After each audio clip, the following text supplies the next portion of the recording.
김순보 박사님처럼 아주 산뜻하고 확실한 대답을 못할 것 같습니다. 예. 그 세상이 너무 혼란스럽고 변수도 많고 일단은 그런 의미에서 이제 우리 이정민 교수님께서 이제 좀 더 구체적으로 말할 수 없느냐라고 이렇게 말씀하셨는데 그 영업 비밀을 다 그냥 여기서 이렇게 쉽게 얘기를 다 하라고 하시면 좀 너무하시는 거 아닌가라는 생각이 듭니다. 일단은 전면적 전략협력 동반자 관계라는 것이 사실은 제가 이번에 시진핑 주석께서 한국에 오셨을 때 우리 조야 많은 분들이 사실 이렇게 해야 된다고 주장을 했고 그리고 사실 드물게 중국의 입장에서도 대단히 강력한 로비가 들어왔었습니다. 그렇게 하자고. 예, 그런데 이제 아마 제일 강력하게 반대했던 사람이 접니다. 예, 우리 주요 회의에서 제가 제 논리를 들어서 왜 그게 그렇게 해서는 안 되는지를 이제 설명을 했는데 아이러니죠. 그로부터 몇 달 후에 제가 이걸 고려하자라고 이렇게 지금 말씀을 드리는 게 그 전면적이라는 개념이 중국에 들어갔을 때는 가장 중요한 것이 안보 분야에 있어서 협력입니다. 예, 그 부분 그런데 이제 컨텍스트 속에서 당시 해서 우리가 이익을 얻을 것과 손해를 볼 것을 계산했을 때 그게 도움이 안 되는데 사실 이제 제가 제안하는 북한 문제에 대해서 전향적으로 우리가 들어가기 위해서는 이제 그 한 단계 높은 이제 안보 분야에 있어서 협력을 상정하고 왜냐면 형식이 그게 뭐가 중요하냐고 하는데 사실 형식이 바인딩하는 게 상당히 많습니다. 중국도 관료체제이기 때문에. 예, 그래서 그것들을 활용할 필요가 있다는 생각이 들고요. 보편적 개방주의는 상당히 아픈 얘기입니다. 사실은 중국에게는. 예, 그 이번에 우리가 키카에서 신아시아 안보구상을 중국이 얘기했을 때 동맹을 배제하자고 했을 때 사실 우리가 이 제동을 건 게 우리 아니었습니까? 이스라엘도 있고 오스트레일리아도 있고 다 있었는데 한국만이 그 문제를 제기하면서 그런데 중국이 생각하고 있는 것은 제가 보기엔 제한적 보편주의 혹은 지역주의를 가지고 특수주의를 넘겠다라는 논리를 지금 얘기를 하는 건데 우리는 그건 곤란하다라는 것이 이제 저희 이제 입장입니다. 대한민국은 무역국가고 대한민국은 반도국가고 대한민국은 네트워크 국가고 그래서 어느 특정한 이익이 복합적으로 전제된 제한적 보편주의는 우리가 받아들일 수 없다는 입장을 분명히 하는 것이 사실은 대단히 중요한 포석이다라는 겁니다. 그래서 우리는 누구나 다 같이 참여하고 싶으면 다 같이 하고 다 같이 그걸 누리자라는 거고요. 그래서 더 구체적인 얘기는 안 해도 되겠죠. 이 정도 얘기하면 사실은 그 안에 다 들어있습니다. 그래서 그 다음에 두 번째로는 그 정상회담 문제는 아까 대단히 재밌는 얘기를 하셨습니다. 그래서 예 맞습니다. 우리 이태원 박사님께서 말씀하신 말씀이 다 사실관계에 있어서 저도 그렇게 이해하고 있고요. 그런데 아마 그 중국이 지금 생각하고 있는 것은 결국은 북한을 끌어들일 수 있는 카드는 동결일 겁니다. 예, 그 북한도 그 비핵화를 단숨에 할 수 없다는 건 중국이 충분히 잘 알고 있고요. 안 그럴 거라고는 또 알고 있고요.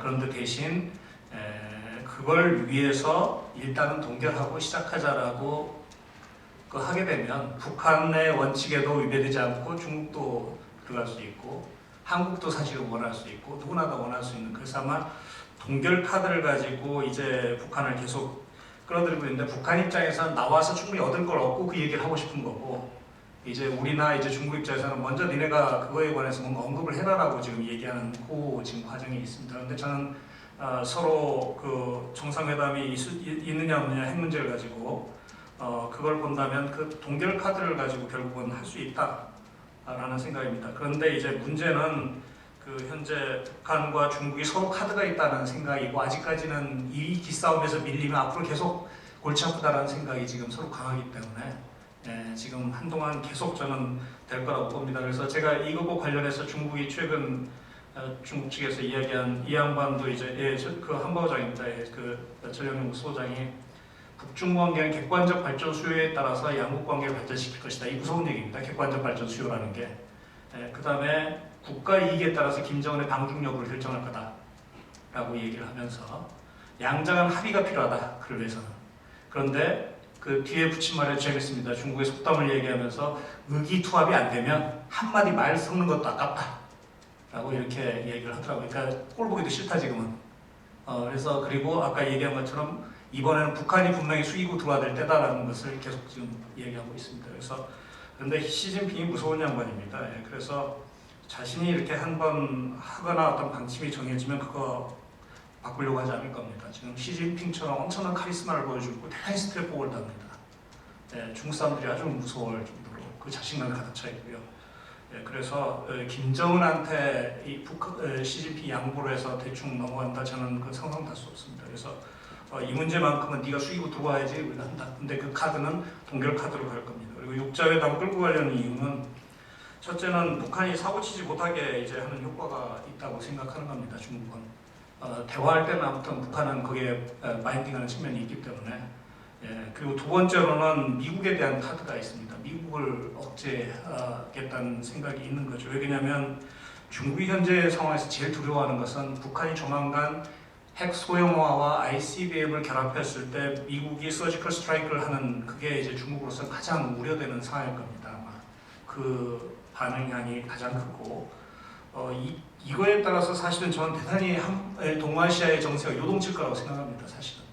예, 그게 터닝 포인트다라고 생각합니다. 그래서 이것이 미국이 타결할 것이냐 타결하지 않을 것이냐 저는 개인적으로 안 할 거라고 보는데 중국으로서는 대단히 지금 그 우려가 되는 거고요. 그런데 만약 안 했을 때 그 다음에 이제 문제가 미국의 그러면 대북 전략, 중국의 대북 전략이 완전히 그 이해관계가 달라질 겁니다. 그래서 엄청난 그 변화의 폭풍을 사실 안고 있고요. 바로 이러한 상황 속에서 미국을 억제할 수 있는 건 결국 육자회담 다자를 통해서 압력을 넣는 그 모멘텀을 갖고 가는 게 필요하다는 생각일 거고, 그 다음에 세 번째로는 이 다자안보 체제 형성을 통해서 결국은 그 동맹 체제를 완화시키겠다는 그 장기적인 포석하고도 연관이 되어 있습니다. 그래서 이게 다목적적인 측면이 동시에 있고요. 그 다음에 한반도 통일과 관련해서는 아주 지금 재미있는 현상이 지금 사실 벌어지고 있습니다.